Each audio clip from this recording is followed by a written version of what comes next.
Hello दोस्तों, motivational movies में आपका स्वागत है।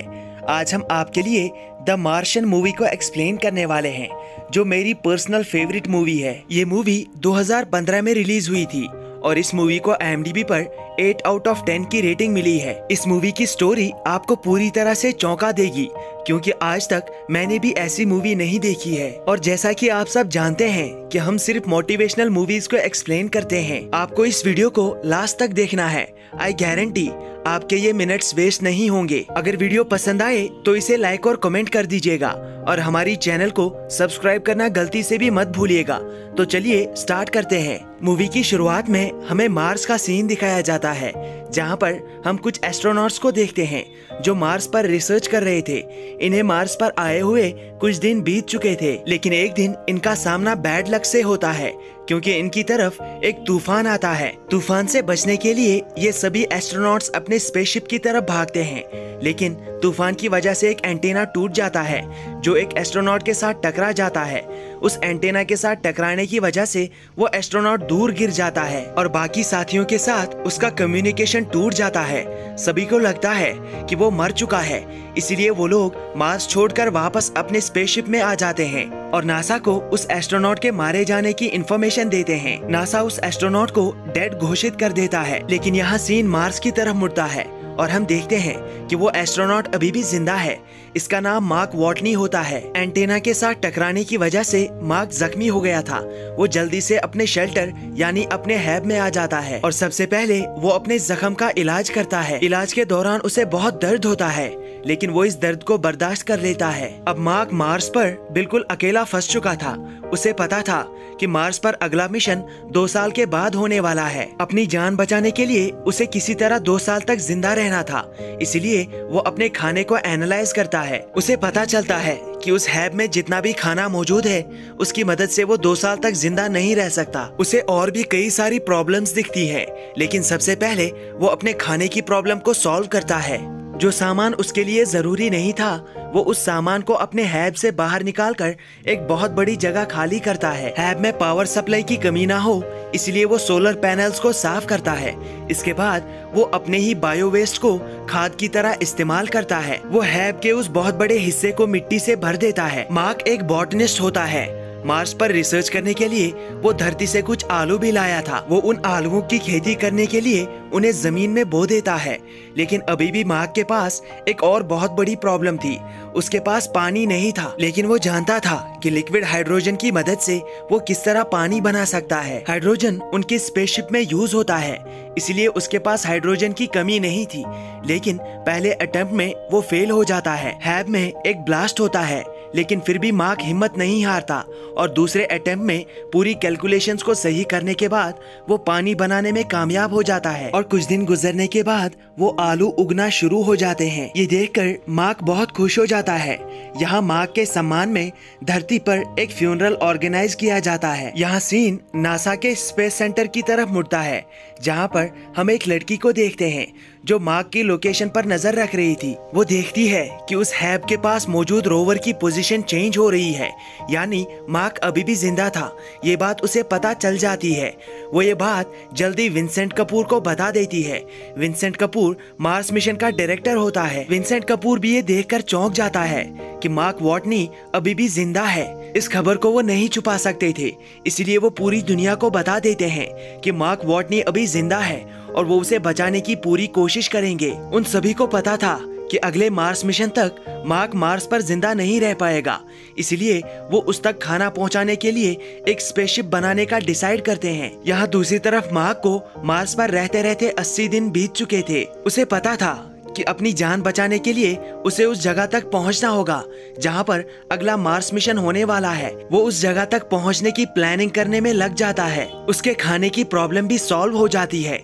उसके आलूओं की पहली खेती तैयार हो जाती है, जिनमें से वो बहुत सारे आलू निकाल लेता है और छोटे आलुओं को फिर से वो जमीन के अंदर बो देता है। लेकिन अभी भी अपनी जान बचाने के लिए उसे धरती पर कांटेक्ट करना था, इसलिए उसके दिमाग में एक आइडिया आता है। उससे पहले जो मार्स पर मिशन के लिए लोग आए थे, उन्होंने मार्स पर एक कम्युनिकेशन डिवाइस छोड़ा था, जिसका रेप्लिका नासा की जेट प्रोपल्शन लैब में मौजूद था। विंसेंट कपूर मार्क पर कंटिन्यू नजर रख रहा था।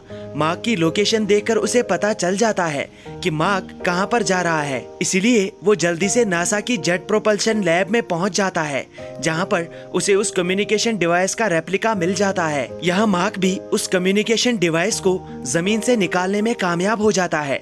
वो उसे उठाकर अपने हैब के पास ले आता है। जैसे ही मार्क उस डिवाइस को ऑन करता है तो वो जल्दी से धरती पर मौजूद उसके रेप्लिका के साथ कनेक्ट हो जाती है। उस मशीन में एक कैमरा लगा होता है, इसीलिए मार्क अपनी बातों को एक बोर्ड पर लिख देता है।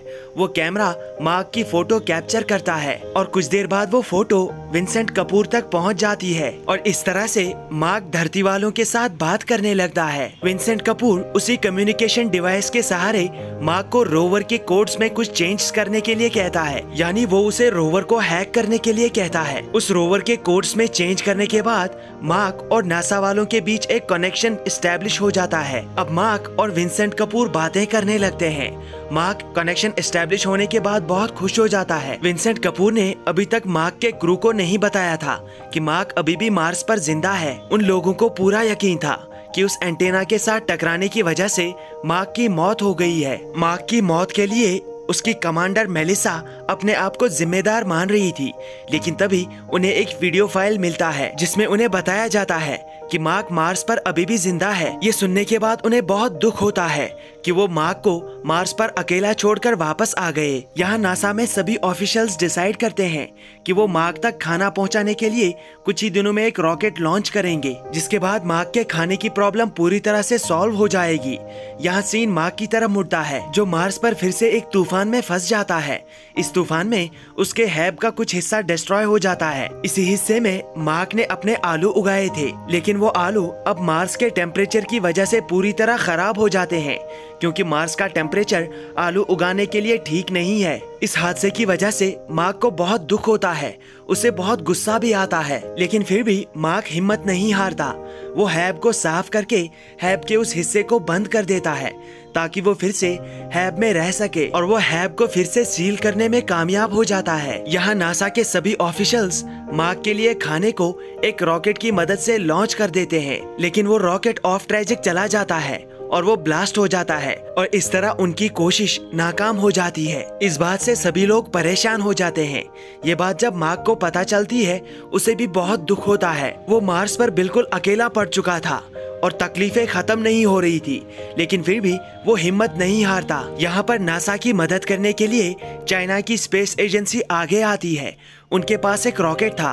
वो नासा को ऑफर करते हैं कि नासा मार्क तक खाना पहुंचाने के लिए उनके रॉकेट का इस्तेमाल कर सकती है। यहाँ सीन एक लड़के की तरफ मुड़ता है जिसका नाम रिच पर्नल है। रिच पर्नल एस्ट्रोडायनामिक्स का एक स्टूडेंट है, लेकिन एस्ट्रोडायनामिक्स में वो बहुत ही ज़हीन होता है। वो भी इसी जिद्दोजहद में लगा हुआ था कि किस तरह मार्क वॉटनी को मार्स से वापस लाया जा सकता है। बहुत मेहनत करने के बाद वो मार्क वॉटनी को मार्स से निकालने का प्लान बना लेता है और उसकी कैलकुलेशंस भी एकदम सही होती है। इसलिए वो नासा के ऑफिशियल से मिलने आता है। वो उन्हें अपना प्लान बताता है कि इस वक्त मार्क वॉटनी के बाकी क्रू मेंबर्स अपने स्पेसशिप में, जिसका नाम हर्मीस है, वो धरती के बहुत करीब हैं और धरती पर आने ही वाले हैं। उन्हें धरती की ग्रेविटी का इस्तेमाल करके स्लिंग शॉट लेना चाहिए। तब तक हम चाइनीज रॉकेट की मदद से अर्थ के ऑर्बिट में खाना पहुंचाएंगे। वो उस खाने को अर्थ के ऑर्बिट से पकड़कर अपने साथ ले जाएंगे और मार्क को बचाने के लिए वापस मार्स पर चले जाएंगे। रिच पर्नल का यह प्लान बहुत ही ज्यादा अच्छा था, लेकिन नासा के ऑफिशियल्स नहीं चाहते थे कि बाकी क्रू मेंबर्स की जान भी खतरे में पड़े, इसलिए वो उसके प्लान को रिजेक्ट कर देते हैं। लेकिन फिर भी हर्मीस का flight director Mitch Henderson Rich Purnell के इस प्लान को मार्क वॉटनी के बाकी क्रू मेंबर्स तक पहुंचा देता है। इस प्लान को एनालाइज करने के बाद उन्हें पता चल जाता है कि ये प्लान सक्सेसफुल है और इस तरह वो मार्क वॉटनी को बचा सकते हैं। लेकिन फिर भी कमांडर मेलिसा एक बार सभी क्रू मेंबर्स से पूछती है कि क्या वो अपनी मर्जी से मार्क वॉटनी के रेस्क्यू मिशन पर जाना चाहते हैं। सभी क्रू मेंबर्स इसके लिए तैयार हो जाते हैं। यहाँ नासा भी चाइनीज रॉकेट की मदद से खाने को अर्थ के ऑर्बिट में पहुंचा देते हैं और हर्मीस के क्रू मेंबर्स उस खाने को पकड़ लेते हैं और मार्क वॉटनी को बचाने के लिए वापस मार्स के लिए निकल जाते हैं। इस बात का पता लगने के बाद मार्क वॉटनी भी दूसरी जगह पर जाने के लिए रेडी हो जाता है, क्योंकि वहां पर एक स्पेसशिप है जिसकी मदद से वो मार्स के ऑर्बिट तक पहुंच सकता है। वो पूरी तैयारी कर लेता है, लेकिन वो जगह यहाँ से 3200 किलोमीटर दूर होती है। अब तक मार्क वॉटनी को यहाँ पर 1 साल से ज्यादा बीत चुका था। मार्क वॉटनी अपने रोवर में बैठकर लगातार सफर करता है और बीच बीच में रुककर सोलर पैनल्स की मदद से वो उस रोवर को चार्ज करता है। और कई महीनों तक ऐसे ही सफर करने के बाद वो स्कैपिरेली क्रेटर यानी जहां पर अगला मार्स मिशन होने वाला है वहां पर पहुंच जाता है। लेकिन उस स्पेसशिप में बहुत सामान भरा हुआ था। इस वजन के साथ वो उस ऑर्बिट तक नहीं पहुंच सकता था जहां से हर्मीज गुजरने वाला है। इसलिए मार्क वॉटनी उसमें से बहुत सारा सामान नीचे गिरा देता है। वो उसके टॉप को भी नीचे गिरा देता है जिसका वजन बहुत ज्यादा था, और स्पेसशिप को वो ऊपर से एक कपड़े से कवर कर देता है। अब मार्क वॉटनी मार्स के ऑर्बिट में जाने के लिए पूरी तरह से तैयार था। वो स्पेसशिप में बैठ जाता है। उस स्पेसशिप को हर्मीस वाले कंट्रोल कर रहे थे। जैसे ही वो मार्क वॉटनी के पास पहुंचते हैं तो वो मार्क वॉटनी के स्पेसशिप के इंजन को स्टार्ट कर देते हैं, जिससे मार्क वॉटनी मार्स के ऑर्बिट में पहुंच जाता है। तब तक हर्मीज भी उसके नजदीक पहुंच जाता है। पूरी दुनिया इस रेस्क्यू मिशन पर नजर बनाए हुई थी। सभी लोग चाहते थे कि हर्मीज वाले मार्क वॉटनी को वापस ले आए, लेकिन अभी भी हर्मीज के साथ एक प्रॉब्लम थी। उसकी स्पीड बहुत ज्यादा थी। इस वेलोसिटी में क्रू मेंबर्स मार्क वॉटनी को नहीं पकड़ सकते थे। इसलिए कमांडर के दिमाग में एक प्लान आता है। वो स्पेसशिप में बॉम्ब बनाने के लिए कहती है। उस बॉम्ब को वो लोग हर्मीज के आगे वाले दरवाजे पर लगा देते हैं। जैसे ही वो लोग बॉम्ब को ब्लास्ट करते हैं तभी उनके स्पेसशिप हर्मीज को पीछे की तरफ एक धक्का लगता है, जिससे उनकी स्पीड कम हो जाती है। तब तक मार्क वॉटनी भी उनके नजदीक पहुंच चुका था, लेकिन अभी भी वो उनके स्पेसशिप से थोड़ा दूर था। कमांडर मार्क वॉटनी तक नहीं पहुंच पाती, इसलिए मार्क वॉटनी अपने स्पेस सूट के एक हाथ में छेद कर देता है। स्पेस सूट से निकलने वाले प्रेशर की मदद से वो हर्मीज की तरफ बढ़ता है। जैसे ही वो हर्मीज के पास पहुंच जाता है तो कमांडर मार्क वॉटनी को पकड़ लेती है। मार्क जैसे ही स्पेसशिप में वापस आता है तो सभी क्रू मेंबर्स बहुत खुश हो जाते हैं, और साथ साथ ही नासा और पूरी दुनिया में खुशी की एक लहर छा जाती है। मूवी के लास्ट में हमें कुछ साल बाद का सीन दिखाया जाता है, जब मार्क वॉटनी धरती पर कुछ स्टूडेंट्स को पढ़ा रहा था। मार्क वॉटनी उन्हें यही सिखा रहा था कि मुश्किल से मुश्किल सिचुएशन से इंसान किस तरह बाहर आ सकता है। इंसान के सामने चाहे कितनी भी मुश्किल हो, लेकिन कभी भी मुश्किल को देखकर मुंह नहीं मोड़ना चाहिए, बल्कि डटकर मुश्किल का सामना करना चाहिए और उसका सलूशन निकालना चाहिए। अगर मार्क वॉटनी मार्स पर हिम्मत हार जाता तो शायद वो आज जिंदा नहीं होता। दोस्तों, इसी के साथ आपसे अलविदा चाहूंगा। Goodbye and take care.